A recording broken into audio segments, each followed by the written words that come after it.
Ya, ini kelanjutan dari MOU ditandatangani awal tahun 2024 yang lalu. Ya, betul. Itu MOU ditandatangani dan salah satu bentuknya saat ini adalah dalam bentuk kegiatan internasional berupa pengabdian, ada kuliah umum ya, kemudian ada workshop, nanti tiga kegiatan itu yang nanti dilakukan. Nah, dua perguruan tinggi yang datang yaitu dari University Kelantan ya Malaysia dan University Terengganu Malaysia ya, dua perguruan tinggi. Nah, jadi ini bagian daripada upaya universitas berkolaborasi sebagai salah satu syarat perguruan tinggi itu bisa mewujudkan Dharma yang berkualitas. Karena itu kami berterima kasih kepada kedua beliau, Profesor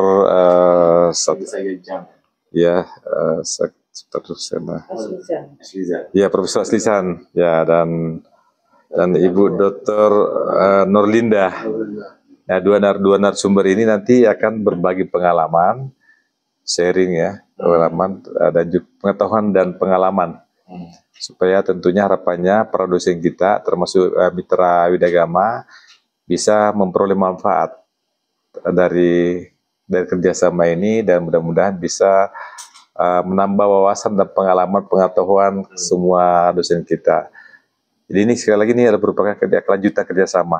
Karena kalau hanya MOU itu kan tidak bisa jadikan sebagai indikator. Nah, ini bentuk implementasi MOU. Ya, sudah alhamdulillah dua-dua beliau sudah datang dan kita berterima kasih ke beliau berdua. Ya, sudah beliau berbagi pengalaman tadi. Kira-kira begitu ya. Apa Pak yang membedakan program pengabdian masyarakat? Pertama yang membedakan, beliau kan tentu tidak hanya dosen di perguruan tingginya beliau juga punya pengalaman empirik dalam mengelola usaha bisnis di bidang kopi. Nah, tentu beliau mendampingi punya berapa unit usaha di bidang bisnis kopi, dan ini kita ingin lihat bagaimana implementasi teori dari perguruan tinggi diterapkan di perguruan tinggi yang bersangkutan dengan tentu kita share bagaimana di Indonesia ya. Jadi dia kan bagaimana ilmu itu diterapkan, diaplikasikan dalam dunia nyata. Nah, jadi bentuk pengalaman, nanti beliau akan berbagi pengalaman.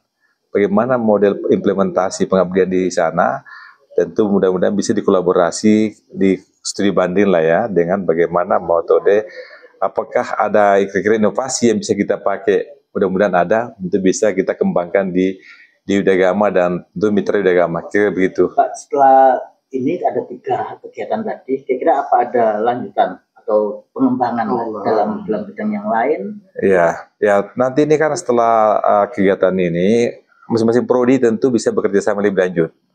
Jadi kan yang karakteristik dan kekhususan masing-masing kerjasama itu kan setelah MOU, ada MOA, nanti masing-masing program studi sesuai dengan kepentingan, kebutuhannya, termasuk dalam hal kerjasama pembelajaran. Mungkin dosen kita bisa ikut mengambil PSD di sana ya, dan segala macam. Nah, tentu juga ada saling tukar dosen nanti yang mobility. Jadi nanti intinya ini salah satu bagian aja rangkaian dari kerjasama itu, dan implementasi tentu banyak sesuai dengan kebutuhan masing-masing fakultas, prodi dengan mitra kita ya yang dari Kelantan dan Terengganu itu. Kira begitu ya.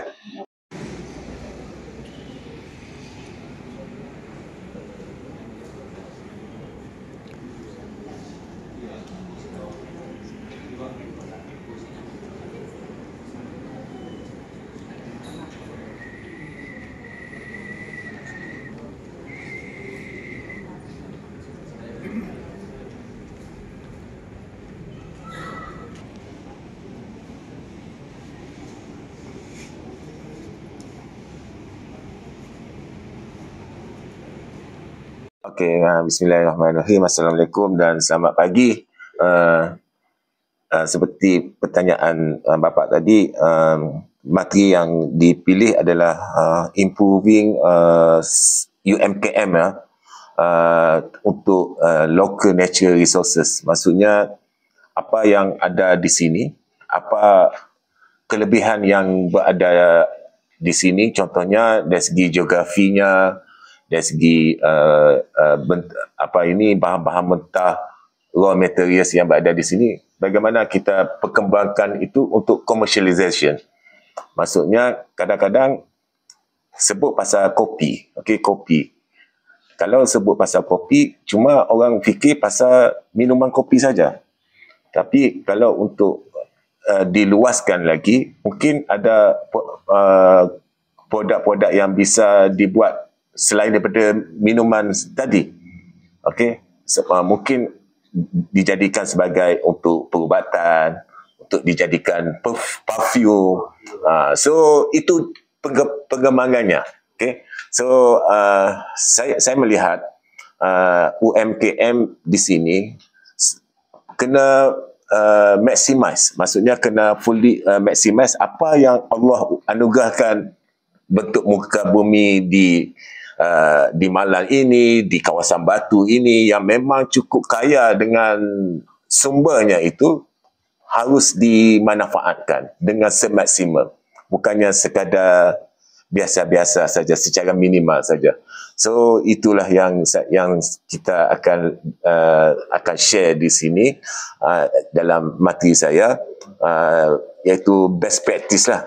Okay. So saya bisa akan menceritakan pengalaman saya lah. Bagaimana saya usahakan kafe saya di Malaysia. Saya dengan kawan-kawan lah. Sebab di UMK kami ini Universitas Kewirausahaan. So salah satu KPI ataupun key performance kami, selain daripada kami mengajar, buat penelitian, buat research, salah satunya yang berbeza daripada universiti lain, dosen kami kena ada wirausaha, kena menjadi wirausaha. Dia kena learning by practice. Kita tidak bisa mengajar secara teori saja. Okey, itu so saya boleh share lah bagaimana business model itu kita boleh share untuk media agama supaya impak maksimal itu.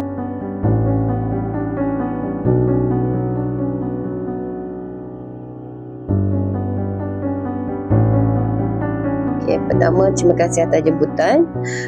Saya dijadualkan ada 2 hari. Yang hari pertama mungkin saya ada sedikit perkongsian berkaitan SMEs, Empowering Malaysia SMEs di Malaysia. Mungkin ada sedikit input yang boleh sama-sama kita praktiskan lah. Hari yang kedua berkaitan dengan sustainability. So apa yang saya boleh kongsikan berkaitan business model innovation yang berkait dengan risk management dan stability. Strategic ability, insyaAllah. Terima kasih. Kalau terkait dengan strategi ability, kira-kira implementasinya seperti apa, Bu, yang bisa disampaikan? Okay, strategi ability itu bermula daripada the owner of the company lah, kalau dalam industri. How they are thinking to improve and yes, survive, yes, to survive the business operations lah. For nowadays kan banyak cabaran, dan terutamanya dari segi competition dan juga teknologi. Advantage yang mungkin yang kita tak perasan, yang kita dah jauh ketinggalan berbanding dengan negara-negara luar yang lain. Kalau di Asia Tenggara.